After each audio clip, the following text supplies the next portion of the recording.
আমাদের সনাতন ধর্মকে আমরা বলি শ্রেষ্ঠ ধর্ম, কিন্তু কেন সেটা কি তোমরা জানো? সনাতন ধর্ম দুটো জিনিস নিয়েই তৈরি হয়েছে। এক, অহিংসা, আর দ্বিতীয় প্রতিঘাত।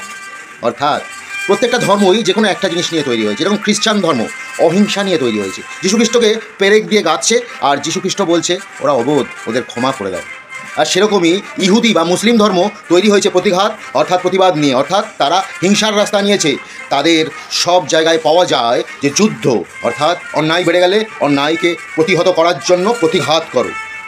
এই দুটো আলাদা আলাদা জিনিস বিভিন্ন ধর্মে দেখা যায়, কিন্তু একমাত্র সনাতন ধর্মেই দেখা যায় দুটো জিনিসের সমষ্টি। প্রথমে আমরা অহিংসার পথ নিই। যেরকম রামায়ণে হনুমান লঙ্কায় গেছিল এবং রাবণকে হাত জড়ো করে বলেছিল আমার সীতা মাকে ছেড়ে দাও, কিন্তু রাবণ অহংকারের বশে হনুমানকে বন্দি করতে গেছিল।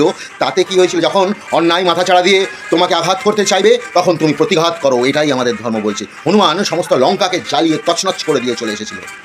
এর আমরা যদি মহাভারতে শ্রীকৃষ্ণের জন্ম দেখি, শ্রীকৃষ্ণ তো স্বয়ং বিষ্ণু। উনি যখন জন্মেছিলেন তখনই তো চাইলে কংসকে ধ্বংস করে দিতে পারত, কিন্তু করেছে কি না। কারণ প্রথমে অহিংসার রাস্তায় সনাতনীরা হাঁটে। ওই জন্য সে বাসুদেবের মাথায় করে অন্য জায়গায় চলে গিয়েছিল। নিজের মা বাবাকেও ছেড়ে সে থাকতে চেয়েছিল, সুযোগ দিয়েছিল কংসকে শুধরে যাও। কিন্তু ওই যে বলে না, যদি অন্যায় বাড়তে থাকে, বাড়তে বাড়তে এমন জায়গায় চলে যায় যে সে নিজেকে আটকে তখন পিছন দিকে ফেরাতে পারে না, সেরকম কংস বারবার শ্রীকৃষ্ণকে হত্যা করার চেষ্টা করেছিল। লাস্টে শ্রীকৃষ্ণ গর্জে উঠেছিল এবং সমস্ত অসুর এবং কংসকেও ধ্বংস করে দিয়েছিল।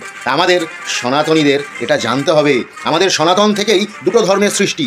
একটা বৌদ্ধ ধর্ম, বৌদ্ধ ধর্ম অহিংসার পথে, তারা কোনোদিন হিংসাকে আশ্রয় করে না। আর সেরকমই আরেকটা সনাতন থেকে সৃষ্ট ধর্ম শিখ ধর্ম। শিখ অর্থাৎ পাঞ্জাবিরা লড়াই করার জন্যই তাদের ধর্মকে প্রতিষ্ঠা করেছিল। তাই আমাদের একমাত্র সনাতনীদের মধ্যেই দুটো জিনিসই বিদ্যমান, এক অহিংসা আর আরেক অন্যায় বেশি মাথা চাড়া দিয়ে উঠলে তার প্রতিবাদ বা প্রতিঘাত।